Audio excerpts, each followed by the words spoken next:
បងប្អូនเราជាការเราមានអីមកជុំស្វ័យសាកជុំស្វ័យទៅជុំស្វ័យធ្វើពី5អី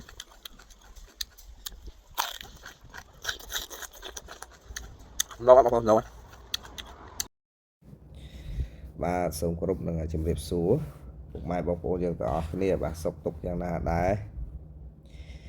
ហើយជាពិសេសបងប្អូនយើងដែលជាអ្នកដាំបន្លែនឹងតែម្ដងបាទហើយឃើញថាឆ្នាំនេះយើងជួបនៅវិបត្តិបាទសកលបាទគឺប្រេងអីវ៉ាន់ផ្សេងបាទឡើងថ្លៃហើយខ្ញុំវគ្គនេះក៏ជួបដូចគ្នាប៉ុន្តែដាំស្ពៃរបស់ខ្ញុំនេះគឺជួបនៅចុងរដូវកាលដែរហើយចិត្តប្រមូលផលហើយបានទៅប្រេងជីថ្នាំអីឡើងថ្លៃចឹងប្រហែលជាខ្ញុំដាំបាន 70% រីឯនៅ 30% ទៀតបាទបានចំប្រើប្រាស់របស់របរថ្លៃបាទតែវគ្គក្រោយមិនប្រកាសថាយ៉ាងណាទេដោយសារតែប្រេងហក់ឡើងខ្ពស់បាទជីថ្នាំកសិកម្មហក់ឡើងខ្ពស់ហើយការបន្តដាំនេះកំពុងតែរៀបចំគម្រោងបាទគួរដាំយ៉ាងម៉េចដាំច្រើនឬតិចបាទប៉ុន្តែប្រហែលជាអាចដាំតិចទេពួកអីយើងជាកសិករបើសិនជាឈប់ដាំតែម្ដងវាពិបាកដែរអត់ការងារធ្វើហើយមិនដឹងថាធ្វើអីផ្សេងពុកម៉ែបងប្អូនបាទពួកយើងជាអ្នកដាំដុះហើយយើងមានតែដាំដុះបន្តបាទគ្រាន់តែបន្ថយដៃដាំតិចដាំលបស្ទាបបាទមើលកលៈទេសៈបាទហើយថ្ងៃនេះដែរมันមានអ្វីចែកម្លែកធំដុំទេគ្រាន់តែចែកម្លែកអំពីការលក់ដូរបាទ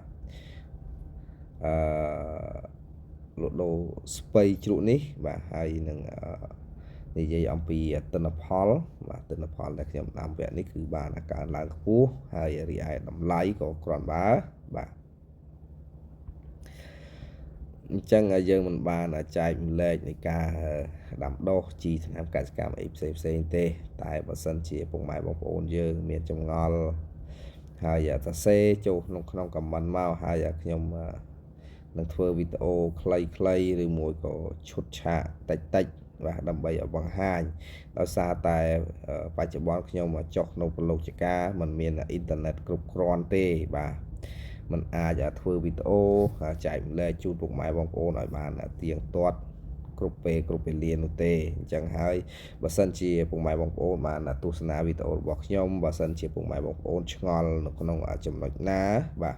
ពុកម៉ែបងប្អូនអាចទៅសេនៅក្នុង comment ទៅដល់ពេលខ្ញុំនឹងមើលឃើញខមមិនពុកម៉ែបងប្អូនហើយចាប់ដើមមានកំណត់នឹងធ្វើវីដេអូខ្លីបង្ហាញបាទបង្ហាញពុកម៉ែបងប្អូនឧទាហរណ៍ដូចជាពុកម៉ែបងប្អូនចង់ដឹងអំពីថ្នាំបាញ់ដង្កូវថ្នាំជំងឺឬមួយក៏ថ្នាំសត្វល្អិតផ្សេង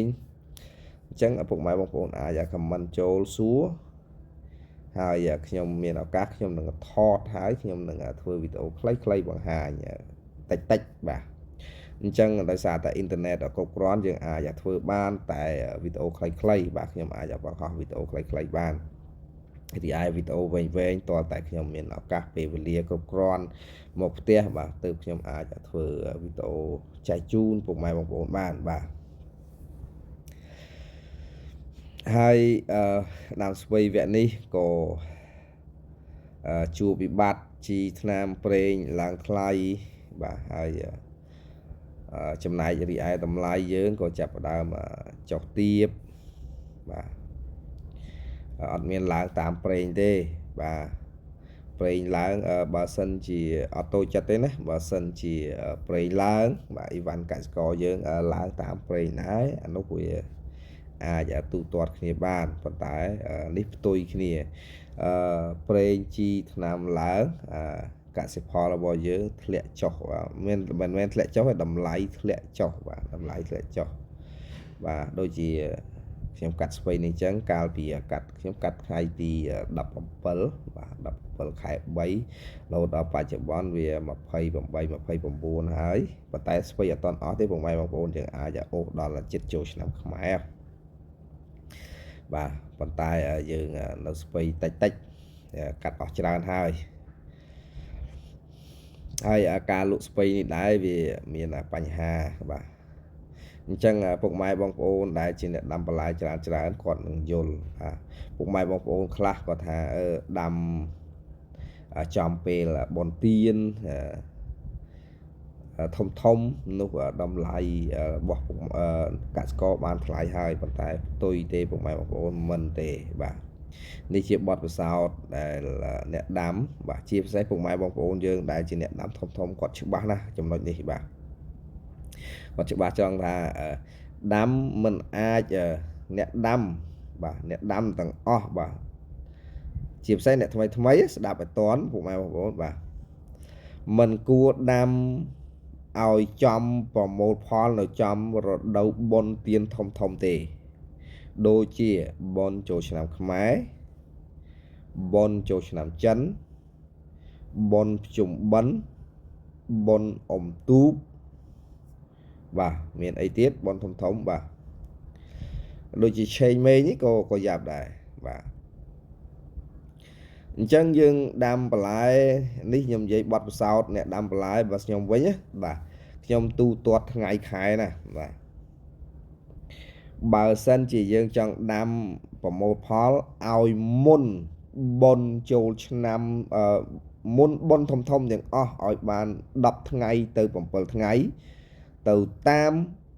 បន្លែដែលយើងប្រមូលផលរយៈពេលប្រវែងណាយូរឬឆាប់បាទដូចជាស្ពៃនេះប្រមូលខ្ញុំដាំច្រើនគឺអាចប្រមូលផលកន្លះខែឬក៏10ថ្ងៃអីបានអស់បាទនឹងចេញក្នុងមួយថ្ងៃចេញច្រើនមកបងប្អូនចេញអាចចន្លោះពី10ទៅ15តោនបាទ8តោនទៅ15តោនបាទក្នុងមួយថ្ងៃអញ្ចឹងបើសិនជា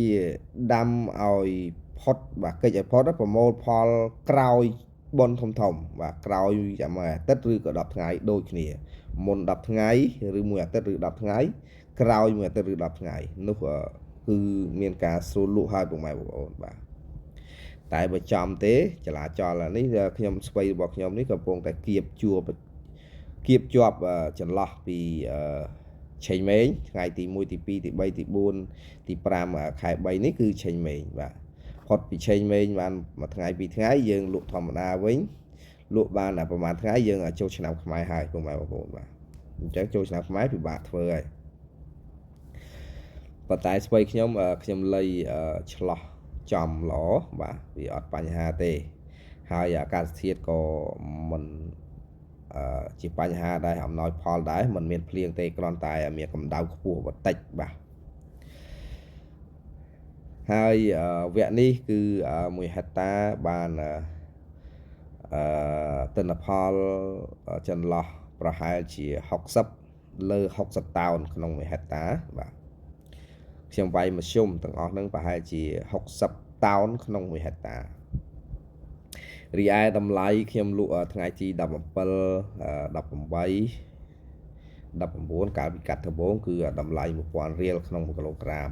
ប៉ុន្តែឥឡូវធ្លាក់ដល់បច្ចុប្បន្ននេះថ្ងៃទី25 26 27នេះធ្លាក់នៅថ្លៃតែ600រៀលក្នុង1គីឡូក្រាមបាទអញ្ចឹងតម្លៃស្រុតចុះប៉ុន្តែរីឯប្រេងវិញឡើងថ្លៃបងប្អូនឥឡូវបច្ចុប្បន្ន7,100រៀលក្នុង1លីត្របាទប្រេងម៉ាស៊ូតបាទ G អ៊ុយរ៉េប្រហែលជា60000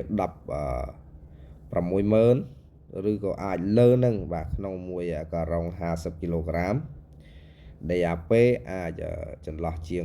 200,000បាទថ្លៃអញ្ចឹងថាយើងគួរតែផ្អាកការដាំដុះឬក៏មិនឲ្យផ្អាកទេបងប្អូនយើងកាលណាផ្អាកយើងអត់មានការងារធ្វើទេយើងជាអ្នកកសិករមុខរបរយើងតែជាអ្នកដាំបន្លែទៅហើយទោះបីជាជួបវិបត្តិយ៉ាងណាក៏យើងនៅតែធ្វើប៉ុន្តែយើងធ្វើតិចបាទកុំធ្វើច្រើនពេកធ្វើលបស្ទាបបាទមើលគេមើលឯងមើលមេឃមើលផ្កាយហើយយើងចាំបន្តទៀតបាទនេះខ្ញុំគិតថាខ្ញុំចង់ផ្អាកដែរប៉ុន្តែគិតថាកាលណាយើងផ្អាក អត់មានការងារធ្វើ stress ច្រើនណាពុកម៉ែបងប្អូនអត់មានដឹងមិនដឹងថាធ្វើអីបាទអញ្ចឹងហើយមានតែរៀបចំដាំដុះបន្តទៀតគ្រាន់តែខ្ញុំដាំតិចស្ទាបសិនបាទវីដេអូនេះក៏មិនមានអ្វីទៀតទេបើសិនជាពុកម៉ែបងប្អូនមានចម្ងល់អ្វីផ្សេងកុំភ្លេចចូល comment បាទហើយសូមអរគុណនិងជម្រាបលាពុកម៉ែបងប្អូនយើងទាំងអស់គ្នាបាទ